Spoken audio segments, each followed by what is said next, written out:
I just wanted to quickly introduce Emily and Braley as our lead facilitators for many of our sessions throughout both days of the annual meeting. As Emily and Braley both briefly said, they are members of RTI Innovation Advisors, which is what I like to call a bit of a boutique group within RTI, and they consult with many of our groups to help us with resources and to guide our investigators in their innovation journey. So with that, Emily and Braley, please.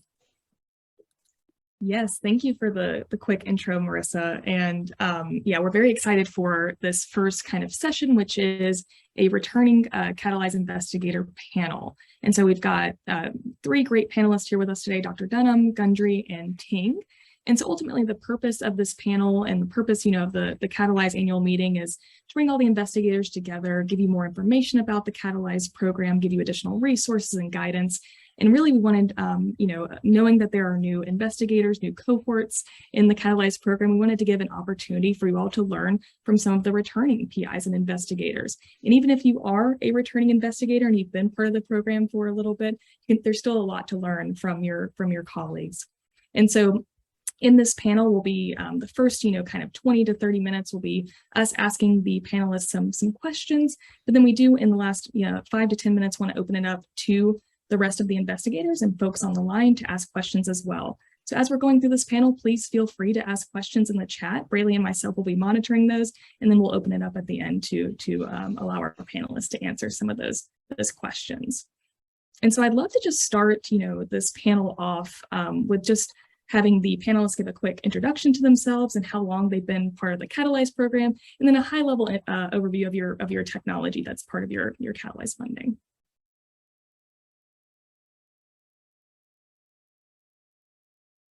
And I see Dr. Ting first, so I'm going to call on him.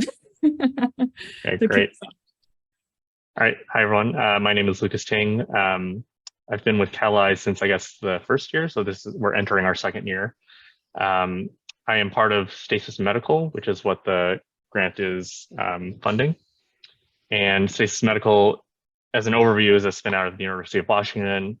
We developed a machine to do platelet blood measurements in order to look for dysfunction and platelet sort of contractility changes. And we do that by running whole blood over a microfluidic chip, and that chip captures the platelets out of the flow. And then we really quickly measure that within about 90 seconds. So yeah, I'm glad to be a part of the Catalyze program. It's been wonderful so far. Great. Maybe I can hop in next. My name is Simon Dunham. I'm a faculty member at Weill Cornell Medicine, and we're working on a technology we developed there for using soft robotic sensing for cardiac mapping and moving towards commercialization through a startup called Conform Medical. Hi, I'm Rebekah Gundry. I'm at the University of Nebraska Medical Center, and I have been with Catalyze for 2 years, and we're just starting our 3rd. And our technology is based to solve the kind of historical problem that there's glycans or sugars in your body that are really informative for disease processes, but we historically do not take advantage of them when it comes to using them for biomarkers for disease diagnosis or prognosis. And so our technology makes it easy for any researcher or industry to actually start exploiting naturally occurring biological molecules, these glycans, for all sorts of different biomarker studies as well as biologic evaluation. And so Catalyze has really been instrumental for us in taking something that we weren't originally planning to commercialize, but helping us understand how important that is and how our technology will have a much bigger impact by going through this process rather than keeping it more academic. Awesome. Thank you all for your answers. I love hearing about the technologies and the innovations that everybody here is working on. So I'm really excited to dig into your 3 experiences with Catalyze a bit more during this panel, and then hearing about everybody else's technologies throughout the meeting today and tomorrow. So our next question that we'd love to hear about is, just digging into a little bit about your biggest learning throughout the Catalyze program, or something about the Catalyze program that maybe has surprised you during your time. So we can go back to Dr. Ting first, if you'd like. We can switch up the order, but please feel free to just elaborate a little bit. Sure, I'd be glad to answer. So I guess like going into the Catalyze program, I sort of treated it as any sort of other academic grant. You know, you have your aims, you're sort of just executing on the aims. But I think what was surprising, and I think I really appreciate now in retrospect, is Catalyze has a lot of resources that deal with secondary, I mean, not secondary, but like the other aspects of commercializing a product, which are not just pure engineering research or, you know, clinical studies and stuff. It's also like regulatory, quality, you know, dealing with manufacturing, supply chain, any sort of logistics, even coming into contact with like other industry partners and looking for potential companies to contact to maybe have a synergistic relationship with. So all these additional resources that Catalyze has access to that, you know, as a first time entrepreneur, that's all, you know, novel and I think very, very helpful. Just having the knowledge base already sort of implanted there. Yeah, I'll go ahead and hop in as well. I think I reiterate everything that you said, Dr. Ting. You know, I think the resources that the Catalyze program has are really kind of amazing. And I think the thing that's been really cool for us about it is, you know, I think as academics, it's so easy to just get stuck in the rut of like, okay, we're in the lab, what's the new data for this week and that sort of thing. And all those, you know, again, not secondary, but, you know, not your day-to-day job sort of elements of commercialization sort of fall to the side. And I think even just having check-ins where someone is asking you what you're thinking about with that, and then, you know, saying, hey, we have resources available, or have you considered this? It sort of forces you to kind of advance the ball on those things, which I'm not aware of any other kind of place in academics where there's sort of help for that element of inertia, as opposed to really just like, you're focusing on the research and anything you're doing towards commercialization is really happening kind of on the side while you're doing everything else. So I think that element of the program has really been valuable. The other thing I would add in is just that like the project management is so critical when you get to this stage of translation, and the emphasis on that I think is really valuable. I don't have any novel concepts to add because my experience was exactly the same, in that if it hadn't been for Catalyze, I wouldn't have even considered the commercialization aspect. This is not something that we think about regularly. There are not really great mechanisms in academia to make us think about the things that we were made to think about. And I think forcing us out of our comfort zone on those quarterly meetings, the pointed questions, how are you thinking about this? And frankly, saying I haven't been is embarrassing. So it makes us, you know, do things that we're not comfortable doing. So, you know, that I think, I don't know that it was surprising. I think I just didn't, I have no experience in this area. So everything was new. Everything was a surprise. You know, it's probably as complicated or as, you know, detailed as you might expect. But I think just generally providing the context and the direction very pointedly from the Catalyze program. These are things that maybe other academic institutions have, but even in places that have really good tech transfer offices, that have really good rates of success of startup companies, from my perspective, unless the PI is all, like the folks that do that are people that are really entrepreneurial on their own, which is not me. So this gave me, I think, and actually an opportunity that I would not have had otherwise to think about commercializing, because that's just not how I had previously approached my science. That's great. Yeah, I loved hearing those descriptions and just the common themes, you know, across all three of your answers, you know, how the Catalyze program has really helped you kind of catalyze, no pun intended, the commercialization and giving you the time and the space and the bandwidth to actually think about those elements that might not be on your mind as day-to-day as an academic. And I think I heard a common theme as well, you know, of resources, you know, the different resources that are offered by the Catalyze program that you all have taken advantage of and how it kind of makes it unique compared to other similar programs. So I'd love to dig into that another layer and just, you know, ask you all what resources you have taken advantage of during your time in the Catalyze program that could be helpful for, you know, other investigators to know of as well. And we don't have to keep going in the same order, but Dr. Ting, I saw you go ahead and start to Yeah, I answer. can start again. Yeah, so when we started the Catalyze program, we were sort of like, we had some amount of a momentum going into our commercialization plan. So we were really looking for significant help and advice in terms of regulatory approval. And because we're a medical device, that has certain implications if they have to go through certain trials with the FDA. So Catalyze was able to provide a huge amount of help there, both internal resources that Catalyze has, but also I guess like within the network that Catalyze can contact, we found some experts that had dealt with medical devices specifically in the blood monitoring space. So, having that on tap was immense and great. And I definitely know that our team appreciates it. Yeah, similarly, I think we were fortunate enough to take advantage of a variety of different kind of resources that Catalyze and sort of the RTI team had.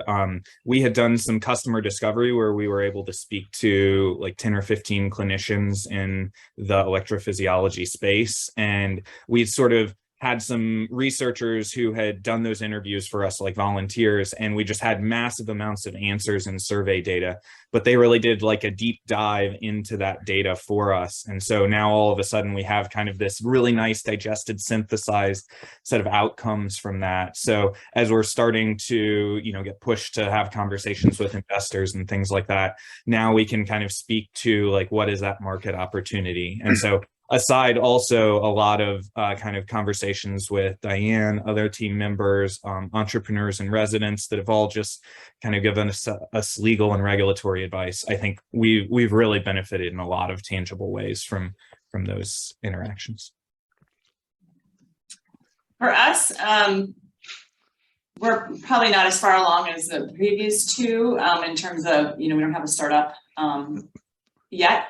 But I would say some of our experiences were maybe a little unconventional. And so the resources that we had available to us regarding patents versus trade secret was really helpful, not only for our own group, but also our own tech and legal offices here at our institution. And then also some really great chats with experts in marketing. Again, so far outside what I do. Or what I like to think about on a daily basis. So just, getting me to think about different, different folks that would be interested in our technology that I might not have otherwise emphasized.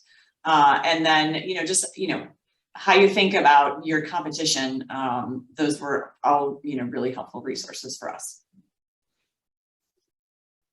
Absolutely. Those are all great, answers. And, it seems like, again, the three of you have really utilized the resources to have conversations and understand the market a bit better, whether it's for, a first indication, a secondary indication, finding potential partners, and just really digging into the vast network and resources that Catalyze offers. And that kind of brings me to the question of wondering if, taking advantage of these resources within the Catalyze program has, caused you to shift the commercialization path of your technology at all, or if your milestones have changed since you've been in the program. And to shift the order up a little bit, Dr. Gundry, I'd love to invite you to take that answer first, just to shift it up a little bit. Sure. Well, it definitely accelerated it. I think, mentally I was on a little bit different track before we started this funding. So, but I think in general, what our technology is focused on during this funding period has really been the development of this kit. But I think probably the most impactful, besides getting that, to a commercialization partner, has been all the lessons that I've learned and the really lovely positive feedback that we get at these quarterly meetings really gave me the confidence to approach other commercial partners and other academic partners for the next steps. So I would have, without having these conversations, knowing the lingo a little bit better, knowing the concepts, I don't think I ever would have been able to feel comfortable in approaching other companies for kind of doing steps 2 and 3 that we need to do to take our technology to the next level. So that's something that, not only impacted the immediate future of the first thing that we made, but also next steps. I don't think I ever would have pursued that because I would not have felt like I kind of knew what I was doing and to even engage in those conversations with other people that we really need to help us do the next steps. Yeah, I would definitely agree that a lot of the kind of the ways that Catalyze has pushed us to engage, particularly with investors, have kind of forced us to think about those decisions at a much earlier stage than we would have. For us, we sort of came into this thinking we're doing cardiac mapping. Atrial fibrillation is the most common cardiac arrhythmia. It's the massive market. It's sort of a big holy grail problem. But I think from a business standpoint, our device really wasn't positioned well in that we would give people better data, but that better data might not allow them to better treat the disease. And so when we went out and were sort of forced to have these conversations with investors, as the Catalyze team really pushed us, and when they sent us to Resi, we all of a sudden just started getting tons and tons of feedback where people are like, there's no way that we're going to pay to get you through regulatory approval just so we can find out whether or not this will help solve the medical problem. But what that really caused us to do is take a deep look around and say, hey, look, there are a lot of other disease indications where there's massive need and our technology may be a better fit. And the key things that we would need to prove prior to regulatory approval are much lower hanging fruit and much more achievable. So I think it's been a huge value to us. Yes, on our side, I think because we were midway through the path as we were coming into Catalyze, I think a very useful thing has been like bouncing ideas off the team and the resources that Catalyze provided. A lot of our sort of like barriers to entry are really in a successful FDA filing and regulatory approval.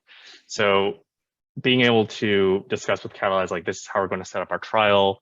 These are the data points we're going to gather in this patient population, and have them validate that with the larger marketplace and help us do some research as to what other devices had existing regulatory approval. That was immensely helpful.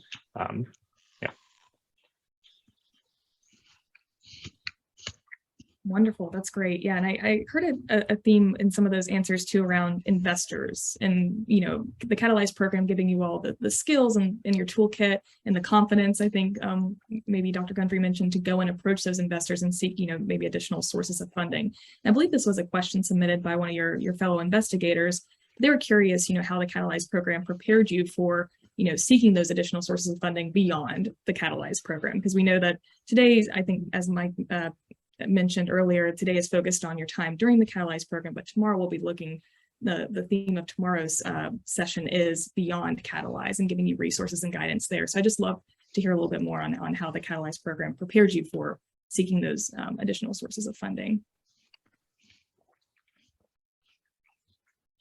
Maybe we'll switch it up and get Dr. Dunham to go first. Yeah, I'm happy to hop in. I think in a lot of ways. I mean, first of all, just the fact that we had kind of the pitch competition as part of the annual program last year already kind of forced me to kind of get a lot of things in place.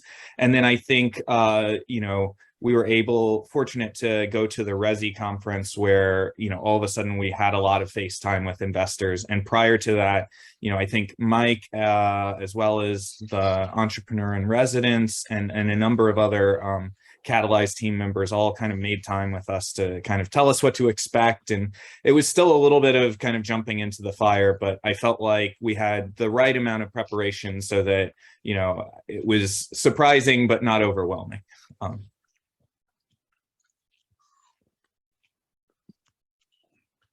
I can hop on. So there was a lot of obviously there's a lot of challenging effects in the larger market right now, and speculative sort of investments such as like these sort of small startups are, having a lot of barriers as well.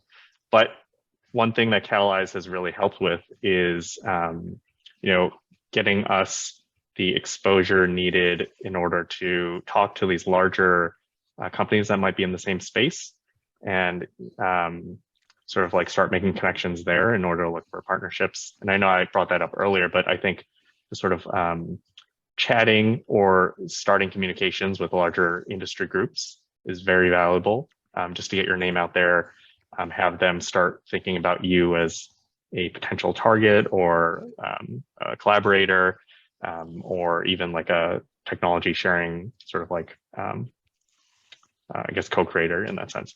So just, having contacts and the push from Catalyze to go after those contacts when you're not really in that space to begin with is very good.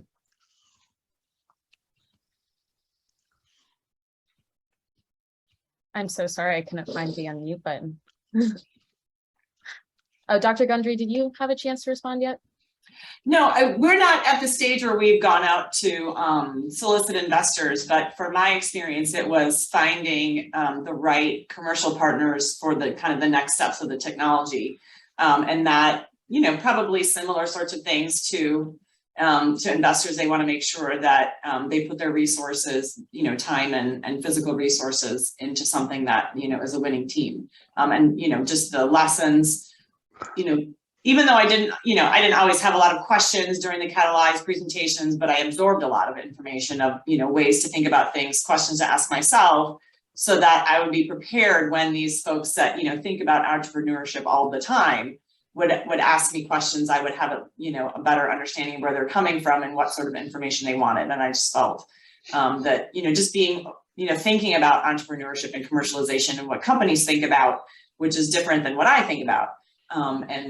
And just being able to answer those questions, I think, helped a lot.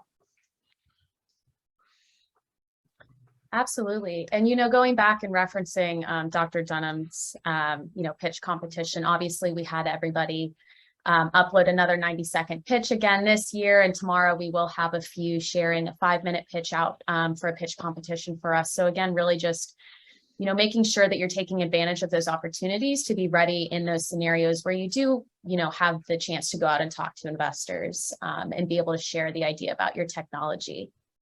But I think our next question is, taking maybe a step back and maybe asking for a bit of reflection, but really just, thinking about, how the Catalyze program has really helped you grow both personally and professionally. So a bit less about your actual technology and your innovation, but a bit more, personal growth.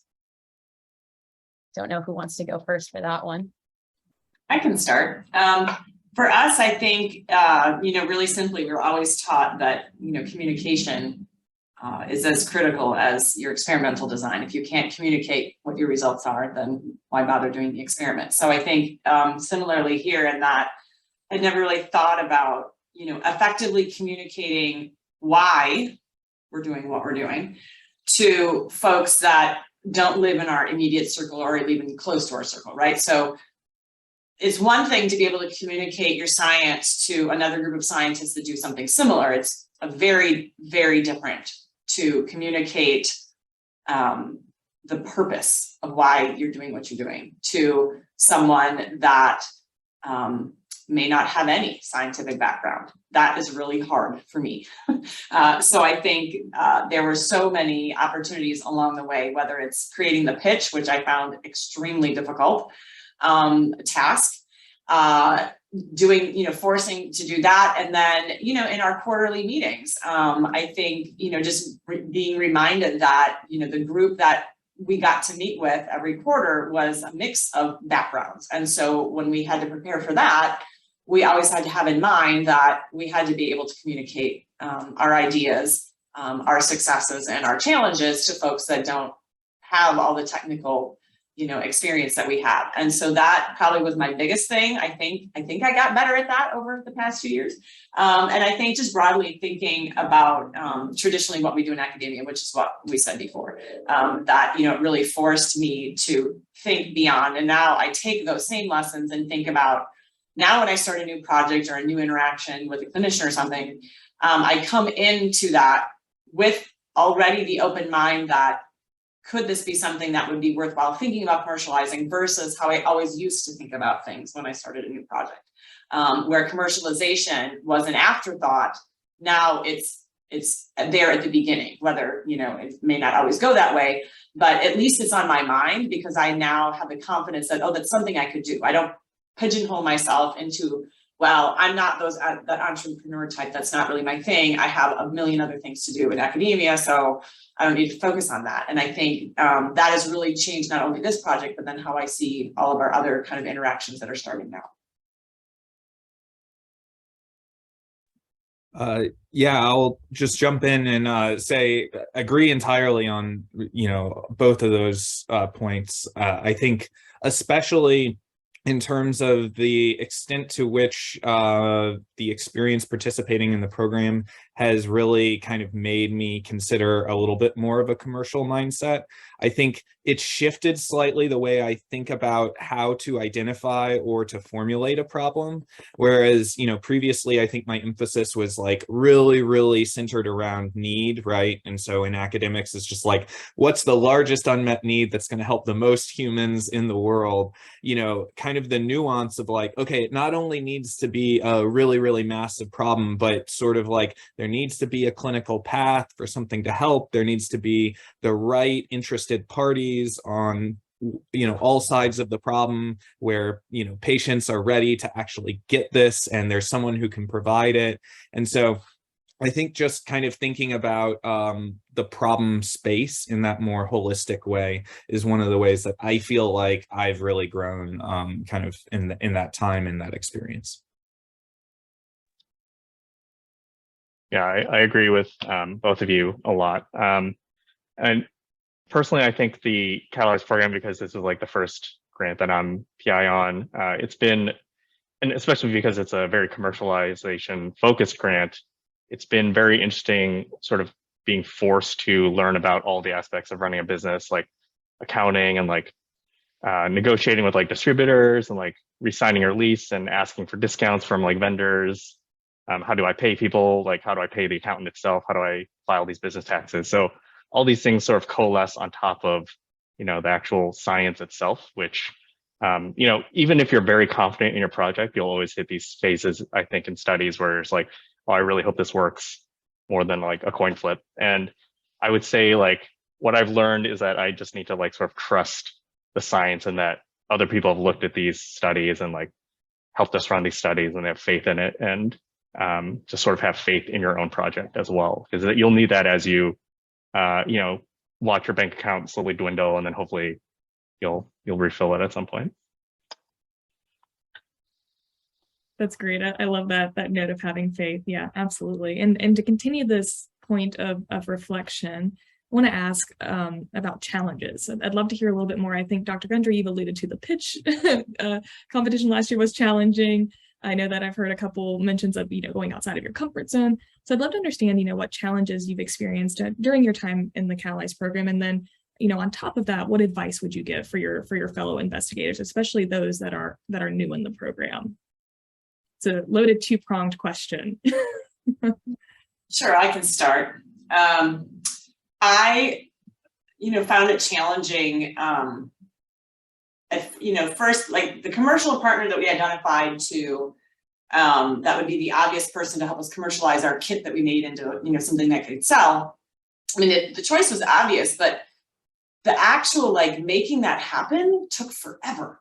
And I think in part of that, the sorts of questions they asked or the information they wanted, I didn't, maybe have ready to give in the way that they wanted. And I think that, led to delays that I hadn't anticipated. And I think now I'm just so much better prepared of, what, if I wanted to approach a company about potentially commercializing something, I have a much better idea of what they're going to be asking me about before they even entertain the idea. And then now I would be much better prepared for that.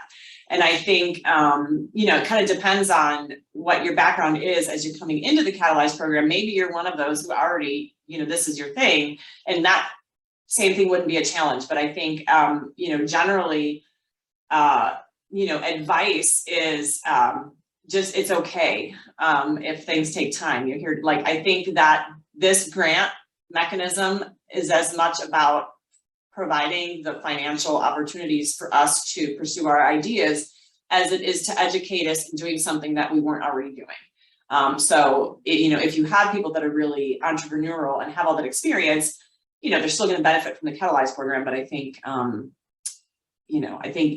patience and really, the other thing I learned, and that wasn't a challenge, but I wasn't expecting to learn, is the amount of feedback from the quarterly meetings on things that I had just not thought about before. Sometimes as academics, we're really quick to not dismiss an idea, but you know, it really made me, after the end of the meeting, I was like, oh, that's why they were asking me that. Oh, that's why that's important. And I didn't always get it right away. And so I think some reflection based on the questions we would get or the feedback we would get was also really helpful. And so just my advice is to stay open-minded, because when you have, you know, this really talented group of folks that have all these very different opinions and experiences, can open your eyes to avenues that you might not have thought about before. And so just, you know, really stay open-minded and thinking about, oh, hey, I'd never really thought about marketing to that group, but now that totally makes sense, even though I had not thought of that before.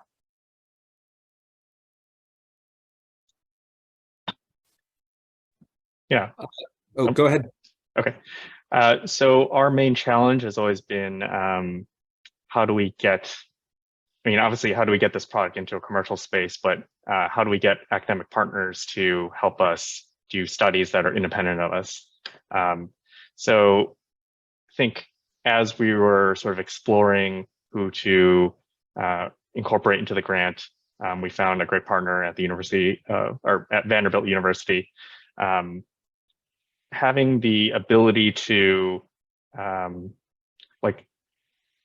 set up a large part of the grant in order to fund an external study was very useful for us. But at the same time, working with an external group with a lot more people and a lot of sort of administrative level clearances that you have to go through, that part was quite challenging, especially with like a one-person operation as we are here. So learning all that stuff, sort of being exposed to it, understanding the lingo and the terminology and like the legal, implications of everything was very challenging for us. But I do appreciate that Catalyze was able to help us navigate that.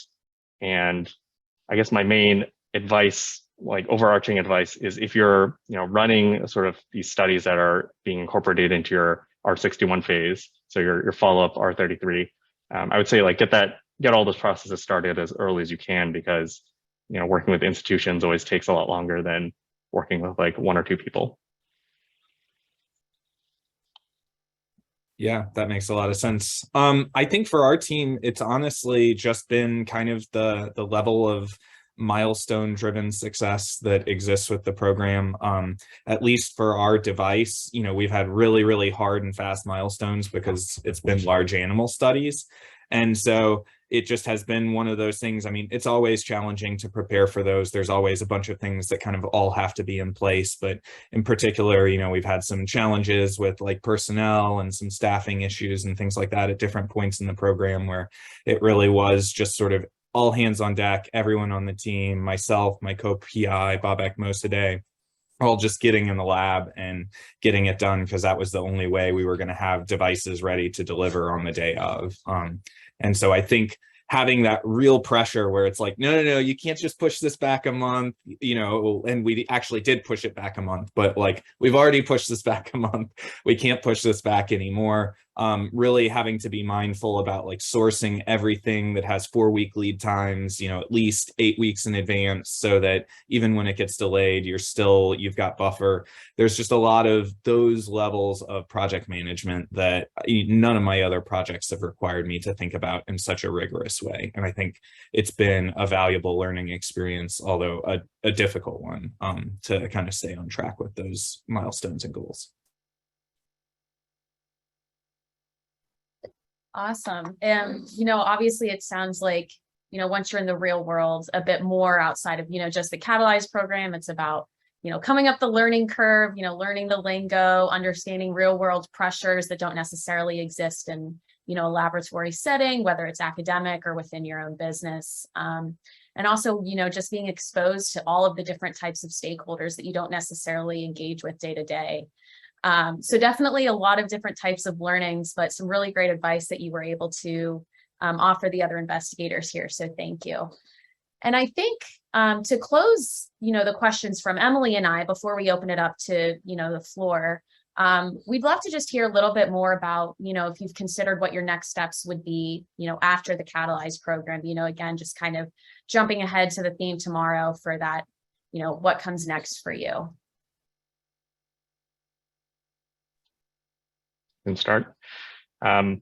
So we are in the middle of running an FDA trial. And I think Catalyze is really helping in that it's providing a huge 1,000-person study that we'll have access to the data for. And that will really help us build these sort of machine learning models that are really the core of our grant aims.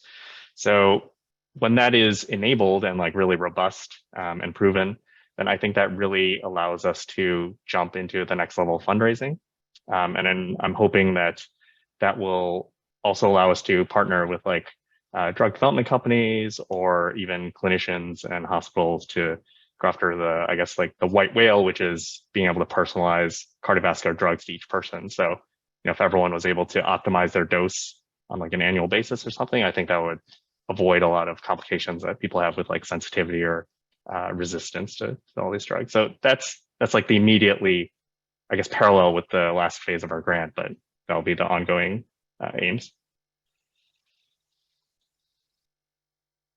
I'll jump in and say, for us, I think we're really thinking about next steps towards really fundraising. So we've submitted SBIRs. We're getting ready to submit again in the next cycle for SBIR, and just having more conversations with investors, trying to build out our team a little bit, meet with manufacturers. So kind of trying to push the ball forward in a variety of different fronts, but really move towards, more robust kind of translation and commercialization.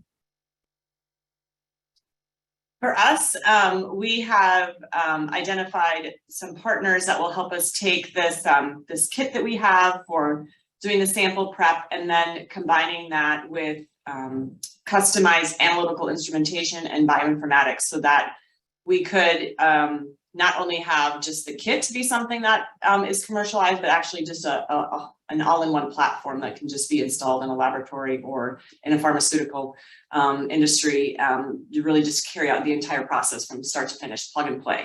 And so for that, we are gearing up to come together and submit another round, either to Catalyze or another mechanism. I will be tagging my program officers in a few months to have a conversation so we can figure out which mechanisms make the most sense, but really to apply for another round of funding for kind of next level technology development in the spring of 2023. Wonderful. Yeah, thank you all. It's great to hear the next steps that you have planned. It was very exciting to hear about your technologies and just the, the next steps to commercialization. Kind of feeds into a strong foundation for the discussions tomorrow too about what comes next after Catalyze. So now we have about 10 minutes left before we have our first break of this meeting. I'd love to open it up to the floor and the audience, the virtual audience, I guess I should say, to ask any questions to our panel. If you'd love to ask a question, just hit the raise hand button and then we can call on you, or you can also pop any questions into the chat and then Braley and I can read them off to our panel. Yes, Dr. Desai.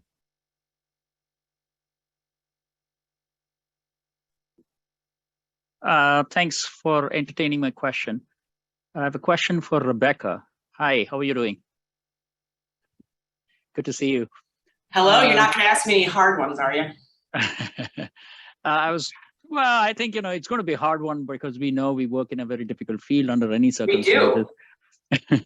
So I wanted to ask you about the general perception of the commercial sector. I don't know whom you have approached about glycans and the possibility of monitoring them at this level, as well as any ideas that you can provide with regard to drugs. Are you encountering difficulties in terms of penetrating the minds of people?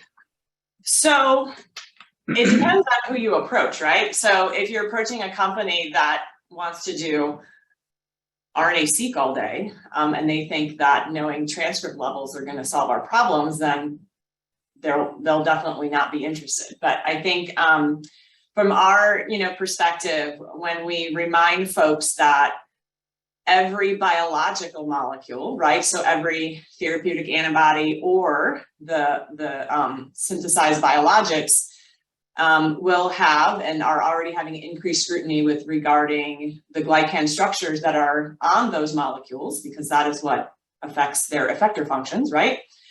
So if it's folks that work in the therapeutic antibody development, we talk about how do they know that they're able to make their biologics with the right effectivity and reproducibility. If they're ignoring glycan structures, that's usually pretty effective.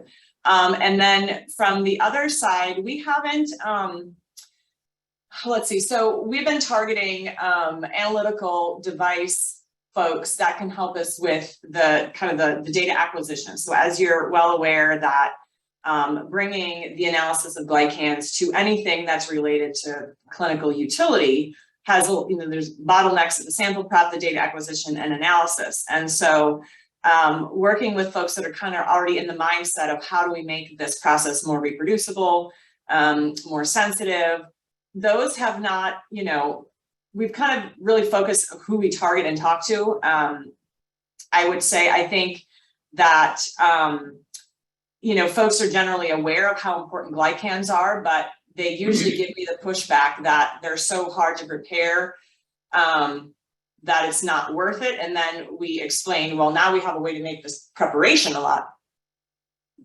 better. And so now the bottleneck shifts to the kind of the next phase.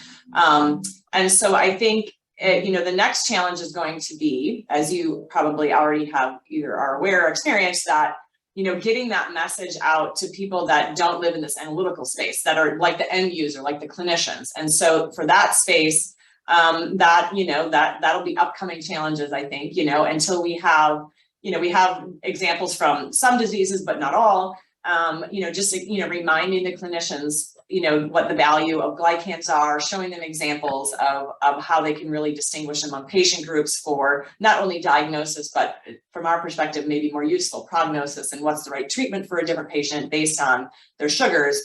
I think that's all, things that we'll have to face coming up. But I think generally the concept of biomarkers makes it easy because a lot of folks think about biomarkers. They know that we need a lot of biomarkers. We don't have as many biomarkers that we need. So I think from, the lessons that I've learned is really just, targeting the message depending on who I'm talking to and where I think they're coming from. Sometimes I'm wrong about where they're coming from and I'm learning that. But I try to anticipate what their pushback's going to be, thinking about what they've tried and have failed at. I think in the analytical instrument, a lot of folks have tried glycans and it's too hard, so they move on. And so it's just finding those folks that have, technologies that are really well suited to sugars. And they're, thankfully that space is kind of small, so. Okay, congratulations. You sound way more upbeat. Fantastic. Yeah. Awesome. Thank you so much for that great question, Dr. Desai, and for your answer, Dr. Gundry. We do have a question from Dr. Elser in the chat. He's asking, how do you engage larger potential partners, considering that they have the resources to probably break your patent portfolio if they set their mind to it? So I'm not sure if, who would like to take the first? Dr. Ting, it looks like you're off mute. Go for it. Yeah, no, this is a great question because it's something that we thought about throughout the entire process. So we first applied for our patent in 2015 and received it in 16 and 17 for different parts of the technology. And throughout the whole time, we've been in contact with these larger companies like Medtronic and like Corning and all these, giant conglomerates that in theory could just easily have their own internal engineering staff, just kind of refigure a way around your patents and commercialize it. But I think what's important is that, that would be more effort on their end than, just partnering with you, because ultimately, if this is like your technology, then you are the world's expert in it. And so it's going to be, I think, exponential more resources on their end to try to recreate it, rather than having, just running a co-study with you or funding a small study through you in order to do like a, pilot study for them. And I always think it's worth the risk because, the reward for partnering with a large company is obviously you get access to the resources and potentially, that's your exit path, or that's your way to the market is through their commercialization arms and their resources and all their lawyers and all that. And it's more likely that they are wanting to contact you in order just to understand where you are. Like, I think these large companies are very aware that, some of the small startups are where the sort of like industry changing stuff is nucleated. So they don't want to like scare off potential future partnerships by just having a very hostile action against a single one. Because I think word spreads really quickly in the entrepreneurial community that, just never talk to Corning again or something. They don't want that image. So I would say like it's something to think about. But if you're reasonably sure in your own expertise, I think you should go for it. Thank you. That's encouraging.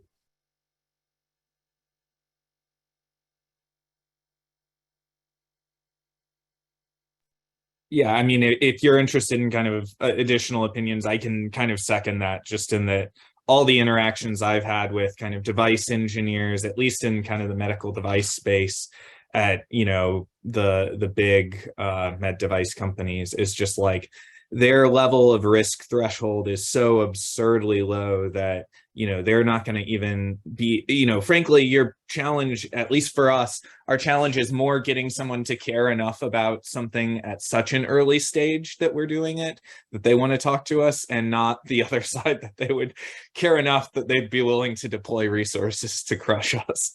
So, yeah, I second that. I think every interaction I've had has just made me feel like the work is to actually get them to talk to you, but they are more than happy to kind of tell you about little things that have gone wrong for them, or reasons that they wouldn't want to go after that if you can answer those questions or solve those things, then there's real value there. And by the time they're interested in you, you're going to have so many kind of trade secrets and nitty-gritty details that I'd be shocked if it's worth it to them to kind of do that. I think they're interested in kind of the acquisition at that stage. That's right. It's helpful insight into their motives. I'm glad they're not as, it's rather controlling, I guess. Awesome. And just looking at the time, I think this will be our last question. So John from Dr. Singh's team, please go ahead. Oh, thank you. Yes, thank you, Emily. In a prior life, I was a corporate business development executive for a large pharma.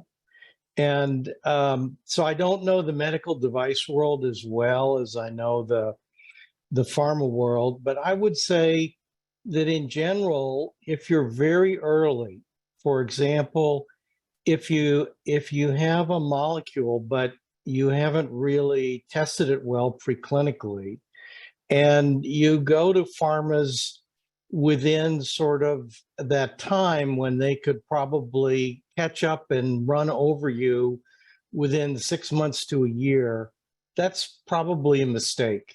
Because if they get really interested, they're likely to do that. It's better to have your patents nailed down, to be a couple of years down the road, so that it's really worthwhile for them to think about partnering and not think about just starting their own program. With devices, I think it really depends on what your exclusivity wall is and what kind of effort they would have to go to. But these big companies, they do have, if they're very interested in something, they do have active conversations about whether or not it makes more sense to partner, or more sense just to try and do it themselves. And so it's something you should think about. And but in medical devices, it seems like a lot of companies, what they're going to put their own dollars into is very specific. And so it's a very high hurdle for them, a very high level of validation for them to say, I want to go and do this program. And so I think you're right. In most times, they're more interested in watching you and seeing the progress and seeing the validation that you bring to bear. But I don't think we should be, kind of in la land and think that these conversations don't happen and that these big companies don't seriously look at that as an option. Thanks. It's a very good point. Yeah, sorry, I may have been overly emphatic in my response. I think that's been our experience specifically with like cardiovascular, minimally invasive devices. So I think there's some unique aspects to barriers to entry and risk that that tend to create that dynamic there. Oh yeah, and we are a biologic. So John's point might be pretty relevant. Yeah, and thank you for that extra perspective, John. I think that's another benefit of this annual meeting and bringing everyone together is just the diverse experience and expertise that's present in all these PI teams. So I know that we're a little bit over time for this panel. Time flies when you're having fun. But just wanted to, again, thank our panelists for their time and their perspective and all of their thoughtful answers to our questions. A lot of great themes here. And I love kind of the nuggets of advice of just keep, have faith, and it's okay that things take time. So just, again, I think this is such a great foundation for this annual meeting, and hopefully you all enjoyed it and got value from it.